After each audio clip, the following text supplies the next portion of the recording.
Hello and welcome to another episode of the Gohndim Gilmore Show. Today's episode is brought to you by the Boston News Network, the only new age digital newspaper that brings you only the facts.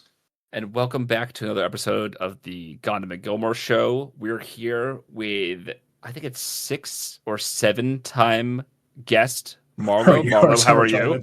I'm gonna die. What's up, brother? I'm good. How you been? Look, I've been having a rough time, man. I'm not gonna lie to you. I'm having a rough time. I've been out in the society. I've been seeing the way that our culture is just falling. It's falling. I feel like the only word that you can use to describe what's happening to our culture right now is Karen-ification, brother. So in what year do you think this Karen-ification began? 2016 with the shooting of Harambe. Okay. That was 2016? Pretty sure. Oh my god, is that kind of like the spiritual kind of analog of like, you know, like when your grandmother dies and people are like, oh my god, the cat's acting differently? Was that like Barack Obama? What? Well, I mean, kind of the end of the Obama presidency, and then we shot Harambe. Oh, what? So the cat. Okay, when Obama died, he's the grandma in that analogy. Okay, now I get it. Okay, yes, actually, I think that totally fits. I think that's exactly right. Wait, I'm mixing. What's the comparison between Obama and and Harambe? What did this actually happen? May 28th, 2016. Oh my god, this was Barack Obama. That's a normal day of America, I think. That actually might be true. So, Marlow, I know you've used the word Karen-ification, so we want to help explain to our audience what that means. So, and like, I think you guys probably agree with me that like the far left is who started this, right? Like where we're talking about people who, when they see something that they don't like or that they disagree with, instead of engaging or dialoguing or, you know, assessing, asking questions, any of that shit, it's just a full-throated screeching fest. And you know what I recently found out is that you can teach old dogs new tricks. The MAGA people have started doing this too. We have plenty of examples of like Gilmore kind of being a Karen, and he's on the left. What are some examples of MAGA being Karens? Listen, so most of the country is protesting right now. I went to the protest, right? And at the protest, there was this person. And now you guys know me, okay? And you guys have a lot of experience talking to me. So, and you can attest to the fact that I'm a very irritating person. So I can speak authoritatively on the fact that a very irritating person showed up to the protest, okay? This person was just kind of screaming obscenities. This person had his 2 children in tow, like filming on a phone each. And like, don't get me wrong, man, we got a lot of MAGA like YouTubers that come to our protests, right? People like man on the street interview types, very respectful. You know, I always engage with these people. They're fine. They're not very intelligent, but they're respectful. They're civil, whatever. This was a new person, okay? And he was just walking around, screaming at people, putting his finger kind of in their face. And like, it was a little bit, he had like a vein in his forehead, you know, from like all the screeching. And like I said, I'm irritating. So I had a kazoo in my bag. And so what I did was, listen, I stand by the irritating allegations. I'll never beat those allegations. So I went over to this irritating person and I busted out my kazoo and I started playing like the national anthem real loud in between the irritating guy and whoever he was trying to irritate, right? And this was pretty effective, actually, for a while. I just kind of followed him around, you know, with the kazoo, just like kind of innocuously playing God Bless America and stuff. And you know what he did? He called 911. Oh my god. Because of the kazoo? On my kazoo. And like, I'm in full girl regalia, okay? I'm in like a tiny skirt with leggings and boots. And like bandana and like eyeliner and shit. And he calls the fucking cops on my kazoo. Now this is a small town, right? The cops, they're community members. They gotta really watch themselves, right? You weren't wearing your Hitler costume? No, I wasn't wearing my Hitler costume. I thought it would not be appropriate for the protest. You know, I kind of didn't want to send mixed messages. I went for the all black with a American flag shemag, you know. Have you considered upgrading your kazoo to a vuvuzela or zela? I think that would be a really good upgrade. It would definitely require a little bit of like practice for sure. The kazoo I already have mastered, you know, years of practice. Did you know that the vuvuzela is actually banned in Division One hockey games? Why is that? It makes a fuck ton of noise and it's annoying as fuck. It's annoying as fuck. It's incredible. I think it's been banned since like the fucking 70s or 80s. It's so funny. Did we just take the leader of Vuvuzela? What did you do with Vuvuzela? Of Vuvuzela? Yeah, Harambe. Wow. Yeah, absolutely. All comes full circle. Imagine if the white South African farmers had vuvuzelas, they'd be able to defend their property. Listen, I want to circle back to the Karen-ification because this man was telling the police officers that I was assaulting him. And the police officers told me I was not assaulting anybody or harassing anybody, right? Obviously. And you know, he said, where's the line? Where's the line? She's verbally harassing me. And it's like, I thought words weren't violence. Who's the snowflakes? You know, Republicans used to be cool and tough, but they suck now. I used to think that words were not violence, but I had to sit through a podcast with Gilmore and Ruck a couple episodes ago, and like Gilmore was actually doing violence against the trans community, but people can listen to that later. I'll have to check into it myself as well. I'll send you the files, don't worry. Perfect. So wait, so were the cops there already, or he called 911 and different cops came? He called 911 and they rolled in. Like the protest isn't far from where the like precinct is, you know. It's like down like our little downtown area. And they rolled it. Like one of the cops was super polite. He was super professional. He was like, "You haven't done anything wrong. We're just worried that he's gonna escalate and hurt you." Blah blah blah blah blah. And the other cop was like, "You're acting like a fucking child." And I was like, "I'm not the one that called 911." So at these protests, do they just have cops there to make sure things don't get out of hand? No, generally, generally our protests are so totally peaceful and chill. The cops just pass by in a vehicle to check on us like once an hour tops. Okay. The protest that I went to, the anti-ICE one I went to, there was probably around 600 or so people, if I had to guess, protesting. And there were so many cops, like the entire area. There was like probably 20 cops. To have police officers at a protest. I agree. That's why I'm surprised there were no cops. Excellent. Just like chilling at yours. That's like we only have like 2 cops in the whole town. Oh, okay. I think actually there might be 3. I think it's 3. So yeah, it's a very small community, man. Very small. I can't believe he wasted these officers of the law's times. They could be out harassing homeless people. True. I think Gohndim would agree with that. Yeah, I mean, thankfully, this is the best and the worst time for homeless people in northern Minnesota. It's great because a lot of them have already left for the winter, but it's also so cold that the few remaining ones kind of go to the skywalk and kind of shit and piss everywhere. It's kind of disgusting. But ideally, well, never mind, redacted thought. I just live in a temperate zone, so homeless people are a year-round issue. Yeah, that'd be the worst. I'd like almost them move out of the city for that 4 or 5 months here. Where do they go during the winter? To me. I really don't care. I just hope they don't come back. So outside of this deranged lunatic ruining your fun at the protest, what other sorts of Karen-ification was around? And specifically, I'm talking about, back to the late, 2010s. From when it started. Oh man, it does go way back, doesn't it? I just think that like the most recent example, like I'm gonna start from now and work backward, right? The most recent example I can think of was that Destiny on Wick appearance where like Drew Pavlu was just screeching because like I love it when somebody matches somebody else's energy and that makes it worse. You know what I mean? I think that's what we were witnessing. Like Destiny was just matching Drew Pavlu's energy, and Drew Pavlu could not handle that. That's one example. I think that like back when, actually, you know what? I'll stand by this statement. The BLM riots. When I say riots, I mean the ones that were specifically riots. Okay, those were Karen-ification. There were so many totally peaceful protests during that entire run of political issues, by the way. I think that J6 is an example of Karen-ification.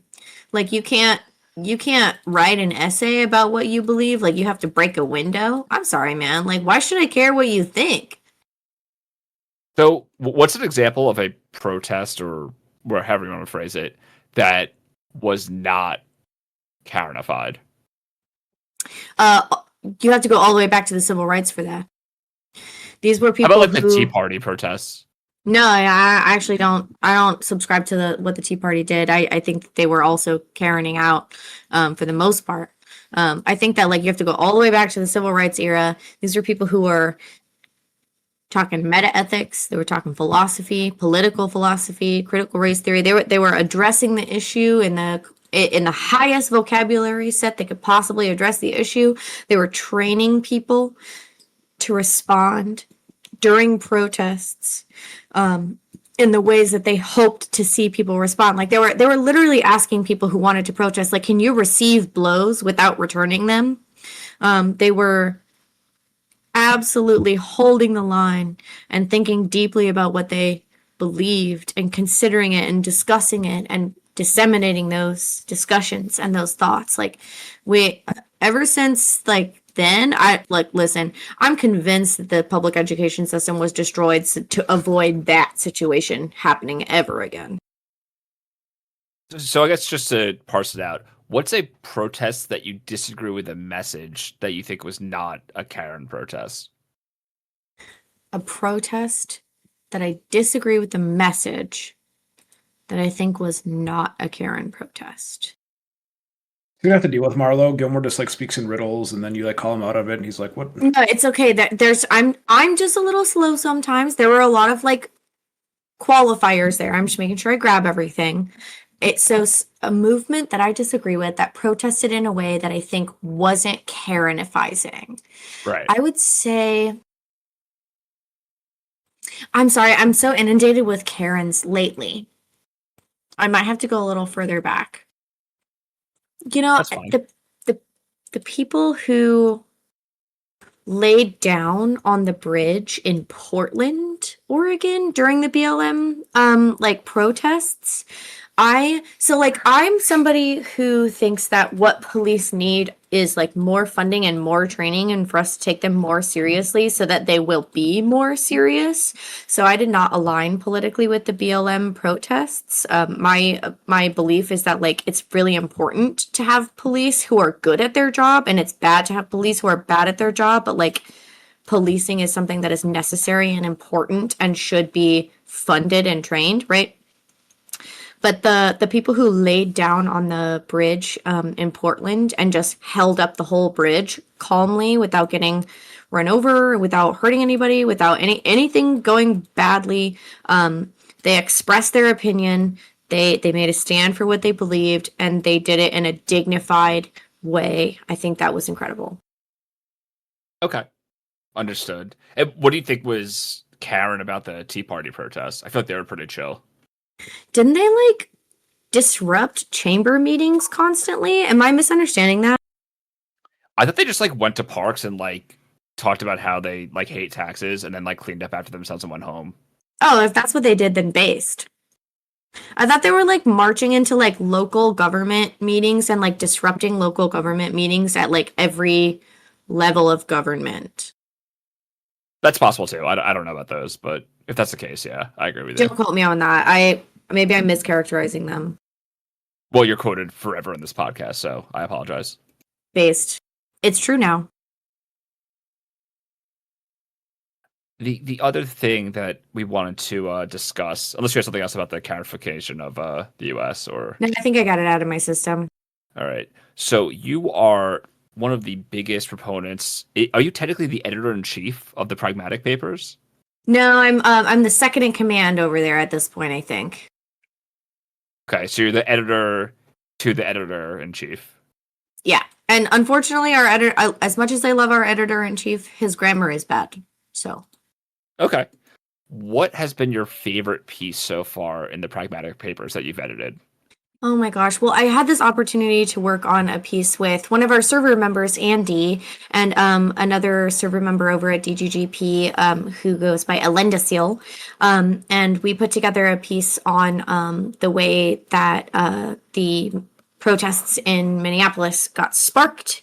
Our server member Andy has been taking some incredible photographs of the civil unrest that's occurring in Minneapolis, and we had just a great opportunity to kind of go through their experiences and write a piece on the way that like individual civil unrest, or excuse me, on the way that like individual civil, what's the word I'm looking for, you guys? Where it's like you're standing up, not civil unrest, but help me out here. Disobedience? That works. Okay, yeah. On the way that like individual civil disobedience is actually a really important factor of our democracy, and that like collective expressions of dissent are a really important factor of democracy. So like we put out a piece fully featuring all of Andy's incredible photos and talking about the protests following the murder of Renee Good. And that was an absolute delight to work on. And like I've been working with a couple of users. User Seraph Stone has been incredibly vocal about like their writing process and how it is like it's really high pressure to write for something that's going to go out onto the internet, and it's been such a blast to work with people who are kind of like new to writing or like not necessarily used to writing for others. Personally, and I said this on my Destiny appearance, but like when Timothy Snyder said, "Be kind to our language," he said that like the important thing is to come up with new ways to speak and like to avoid the slogans and to phrase it in your own way. Even if you're not making a new idea or a new claim, you're just like saying it in your own way. This is something that makes it so the conversation is more rich and more human and more organic and more complicated and less algorithmic and less predictable, which makes human beings less predictable, which makes resistance less predictable, which makes outcomes of resistance more possible. And I think all of that is something that the Pragmatic Papers stands for. I think my favorite part of that article that you're talking about with Andy in it, obviously with Andy's pictures in it, was I think one of the lines is something along the lines of like Renee Good was murdered by the cop, and then the source for that was just Andy. I found that very funny. I let that stand because we've all seen that footage, and I don't think that we need to litigate it. I'll alert Merles. Yeah, you can debate him on the next podcast if you want. He won't come on. He's too scared of me. He's actually blacklisted from the podcast. We're going to explode and get really big, and he's going to want to come on, and we're not going to let him. So, that's it is what it is. It is what it is. I should say our podcast, our third co-host. Sorry.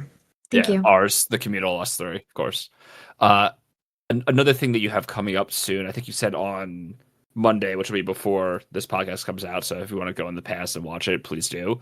The 26th. You'll be appearing on a show by none other than fan favorite Wick TV. Is that right? Yeah, I will. And what is the topic of that conversation? Women. Okay, are you pro or anti? So I think that I consider myself pro women, but I'm being painted as anti women, and it's absolutely ludicrous. I won't stand for this.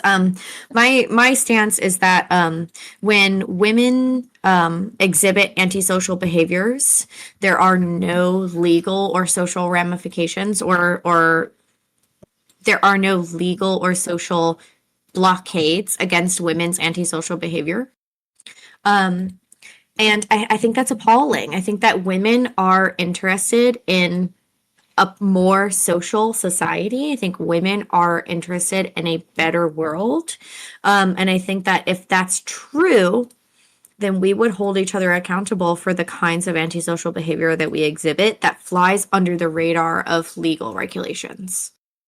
So when you say they want a better world, do you think women want a better world for everyone or just for themselves and other women? I think that of the two biological sexes, it's more the case that women want an egalitarian world than men want an egalitarian world. And I think that Gilmore and I are probably both counterfactuals to that, where it's like I kind of want a world where it's more like warlike, and Gilmore probably wants a world where it's more like social. But I think that broadly speaking, women tend to think of the world as something that needs to be more egalitarian and social and peaceful, and like more so than I think men do broadly. Yeah, I agree with that. I think the one thing I struggle with is I wonder if the roles were reversed and that women had all the power and control, if it'd be men who would want a more egalitarian community, and women would feel the way that men do now. I always think about that. I think about that too. You always think about that? Oh my God. Yeah. You're obsessed with the issue. Well, like, think about it this way. Like, so we're on a path towards women holding all the power, right? Like, women have better education outcomes. Women are projected to be higher earners. Like, it's slowly becoming the case that women are socially advantaged, and we have a society. So it's more the case that women are projected to have a lot of social advantage, right? It's fucked up, but yeah, true.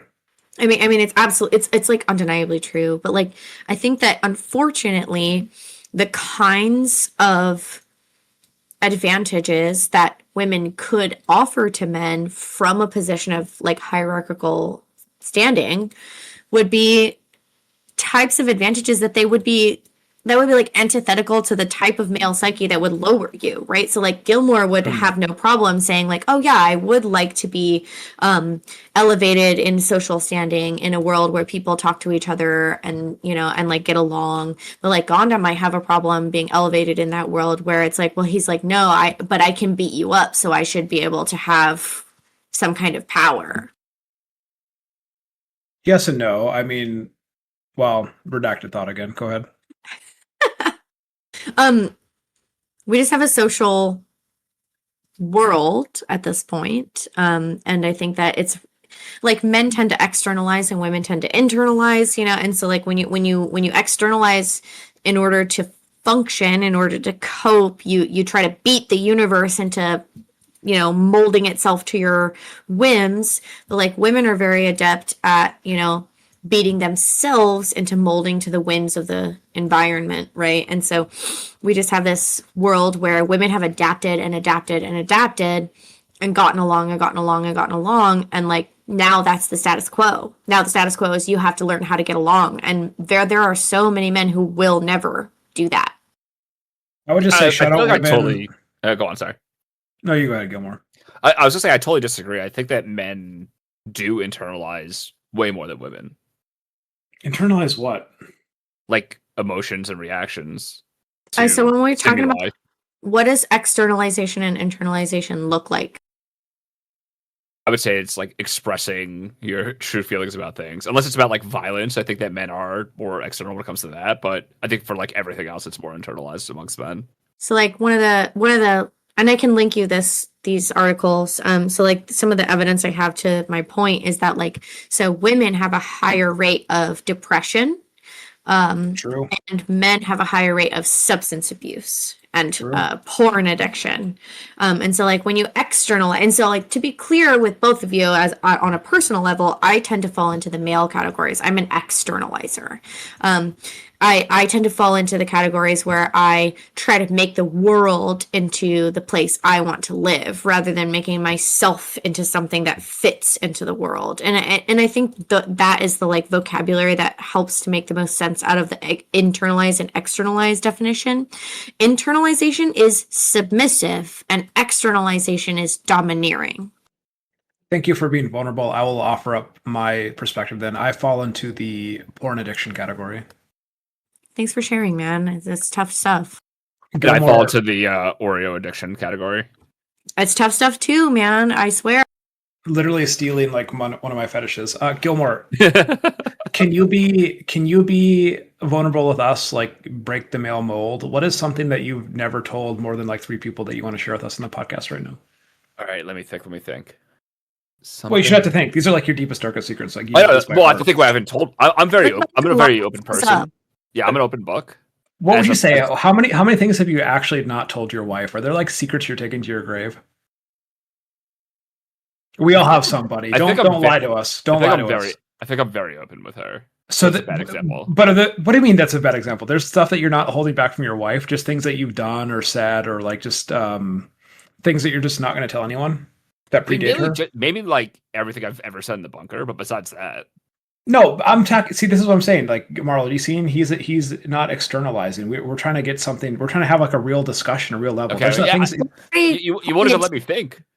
Well, I already pointed to Gilmore as a counterfactual to because like we all agree here that like what I'm describing are total generalities, right? And I'm excluding things like trans people, I'm excluding things like intersex people, I'm excluding all these people who don't fall into the like broad binary. So like the discussion I'm having applies to people who fall within the binary, and even Gilmore and I probably are like external to that binary, but like those generalities are still applicable broadly, right?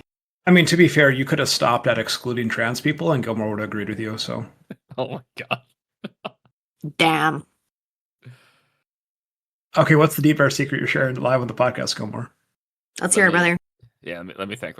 I'll cut out the dead air. Don't worry. Okay. Cue Jeopardy music. Just while Gilmore's thinking, I just want to do one shout out. Shout out to all the women out there. If you're listening to the podcast and you are a sugar mama, I would love to have you. I'm looking for Steam games. I'm looking for emotional comfort and support, and in return, you'll get like funny memes and laughs. Okay. God bless. I can vouch that the laughs are laughable and the memes are funny. Thank you. That's his friend. Okay, here's one. I think that. Oh God. Treating your pets as like children is like contemptible. That's true. This is a deep, dark secret. What are you talking about? Yeah, I think it's like a really bad thing for society. I agree. That's treating them like. Wait, say that again. Treating them like children. Yeah, like your own, not like children in general. A lot of. I don't even know where to go with this. Never mind. Do you disagree? I mean, I think pets in general are kind of retarded. Like, well, they're these temporary animals that are going to die, and you're going to like grieve over. Like, they're good for like 6 years or something. I don't know. I don't know if I'll ever own a pet again. Well, I mean, a little bit longer than that, like 6 or 7 years probably. God, you're retarded. Any other transphobic statements you want to make, Gilmore, before I move on to wrap up with Marlow? I got a couple questions. Just one point of clarification. When you said you want to shout out all the women, I want to shout out all the women and the trans women. So, God, he's really trying to do the PR. You mean all the women? Yeah, exactly, the women. Yeah, all women. Transphobic statement. What the fuck, Gilmore? It's so bad. Okay, Marlow. Before I enter my final segment, anything else you want to say or shout out? No, I got it out of my system. I appreciate you, gentlemen. Perfect. All right, I got some quick questions for you. They're not exactly quick-fire questions, but I kind of thought of the segment on the fly. I'm going to go down a list of women. You're going to tell me if they're a Karen or not, okay? Okay. All right. Give me 1 second. Let us know when you're ready. Gilmore will cut this out. Okay, go. All right, Shiloh Hendricks. I don't know who that is. Oh my God, Brittany Griner. I don't know who that is. Rosa Parks. I don't know who that is. Wait, did you say Rosa Parks? Yeah. That's not a Karen. Christy McAuliffe. I don't know who that is. Marie Curry. Is that a news anchor? Oh my God, Karen Carpenter. Wait, Marie Curie is a scientist. She's not a Karen. Who's the second one? Karen Carpenter. I don't know who that is. Katy Perry. Karen. Nicki Minaj. Karen because she affiliated herself with MAGA. Hillary Clinton. Based. Kirsten Sinema. Who is that? Oh my God. That's it. You heard it here, folks. I have one more. Oh God. Gilmore's wife. I was gonna say my mom. Oh my God. How does she know? Your mom is still alive? You're like fucking old as fuck. Oh my God, that's so rude. I mean, I'm glad she's alive. What do you mean? Well, I didn't say whether she is or isn't, but. Oh God. Fucking hell. Connor, based. All right. I think that was it. Good night, gentlemen. Good night. God bless. See ya. Thank you, everyone, for listening to another episode of the Gohndim Gilmore Show. Check the links in the show description to see where you can find us. Join our Discord to interact with us and submit questions for the next show. As always, your support is much appreciated. Until next time, adios. Bye-bye.